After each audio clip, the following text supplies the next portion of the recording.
Math 13 students, hello, welcome. We have some detail here in section 7.1, determining sample size.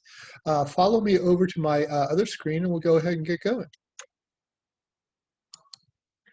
All right, chapter 7, sample size determination. All right, so let's see. We have a bit of an outline. We're going to review the formulas for sample size determination.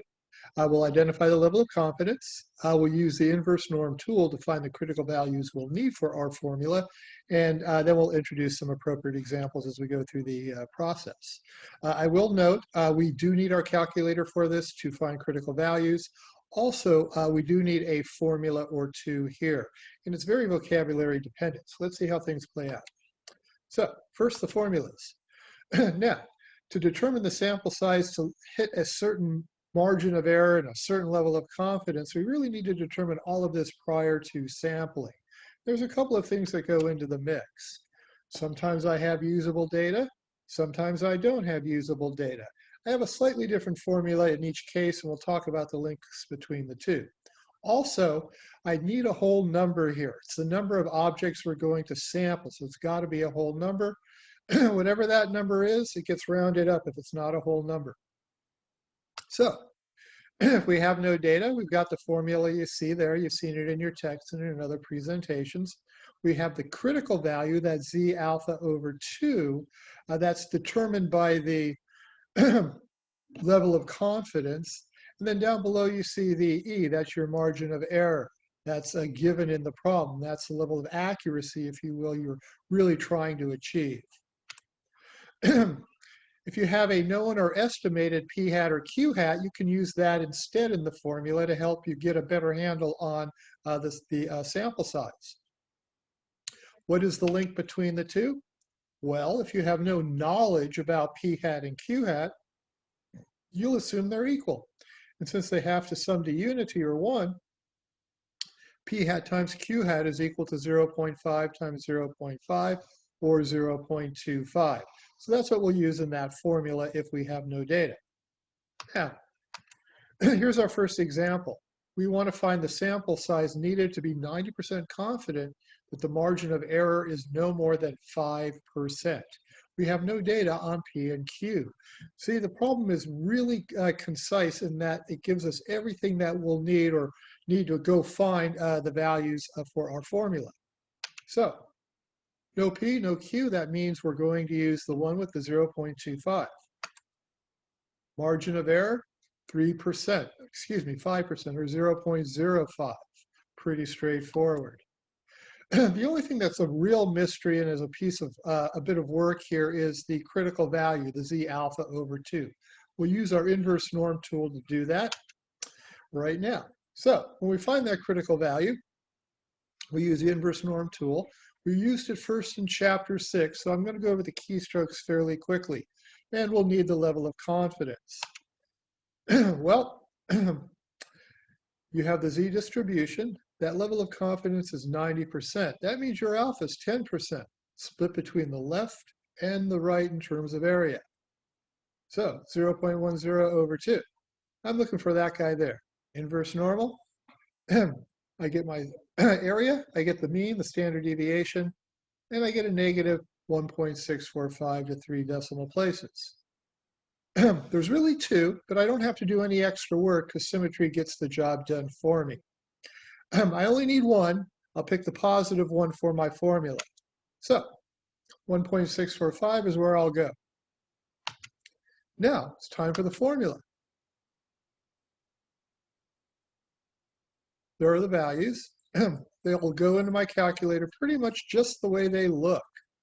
It's not particularly difficult. Order of operations really does not cause any sort of problem here. I just remember to square the appropriate items. I round up to the next whole number, and we're done.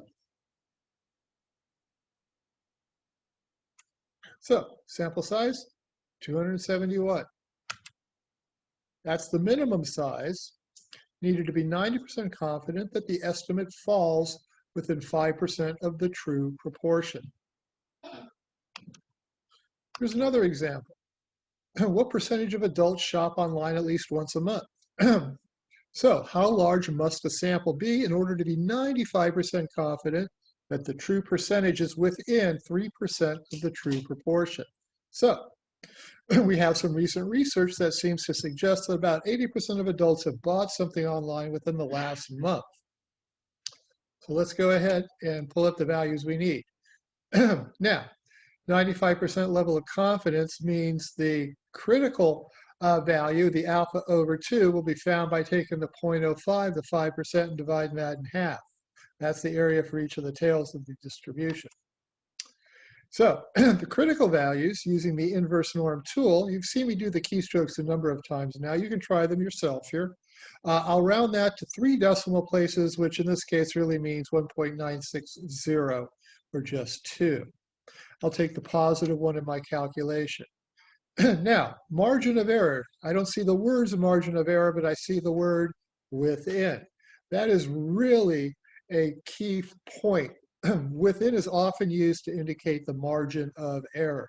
So you really want to look for that word within when you're working a sample size problem. Now, we have some prior knowledge.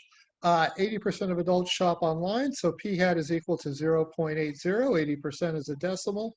P hat and Q hat must sum to 1. So 80% here means 20% there. So Q hat is 0.20. Can't begin without the formula, so make sure you pick the correct one here.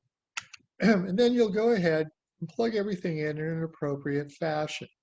You found your critical values, you know your margin of error, you have your P hat and your Q hat. In they go, just like we write them down. Order of operations, again, plays no real issue at all, no real problem or role. There we go, got to round up. And 683.